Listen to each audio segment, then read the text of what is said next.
வணக்கம் மக்களே, சற்று முன் கிடைத்த தகவல் ஒன்றை பார்க்க போகிறோம். 6-8 சீட்டுகள் கொடுத்து எங்களை ஏமாற்ற முடியாது. 234 தொகுதிகளிலும் நிற்க தகுதியானவர்கள் திருமாவளவன் திடீர் தகவல்.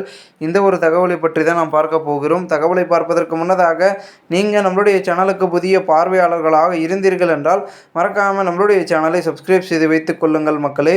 விடுதலை சிறுத்தைகள் கட்சியின் தலைவர் திருமாவளவன் 6 முதல் 8 சீட்டுகள் கொடுத்து இனி எங்களை ஏமாற்ற முடியாது. நாங்கள் 234 தொகுதிகளிலும் போட்டியிடும் அளவுக்கு தகுதியானவர்கள் என்று பேசியிருப்பது அரசியல் வட்டாரத்தில் பெரும் பரபரப்பை ஏற்படுத்தியுள்ளது. நேற்று நடந்த விடுதலை சிறுத்தைகள் கட்சியின் விருது வழங்கும் விழாவில் பேசிய அவர், எத்தனை தொகுதிகளில் போட்டியிட போகிறார்கள் என்று திரும்ப எங்களை கேட்கிறார்கள். அவர்களுக்கு சிறுத்தைகளை மதிப்பிட தெரிவதில்லை. தற்காலிக பலனுக்காக இயக்கம் நடத்துபவர்களுடன் அவர்கள் நம்மை ஒப்பிட்டு பார்க்கிறார்கள்.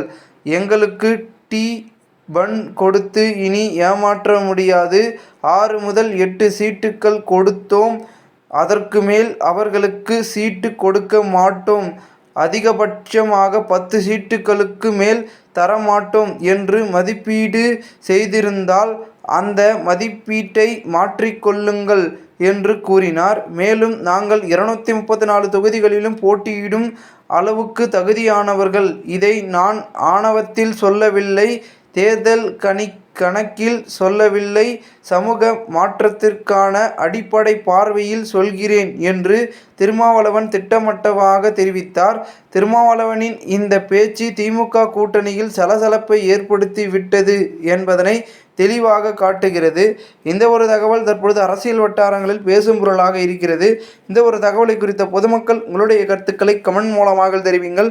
இதுபோன்று நீங்கள் அரசியல் சார்ந்த நிகழ்வுகளாம் தினசரி தெரிந்து கொள்ள நம்மளுடைய சேனலை சப்ஸ்கிரைப் செய்து வைத்துக் கொள்ளுங்கள். நன்றி, வணக்கம்.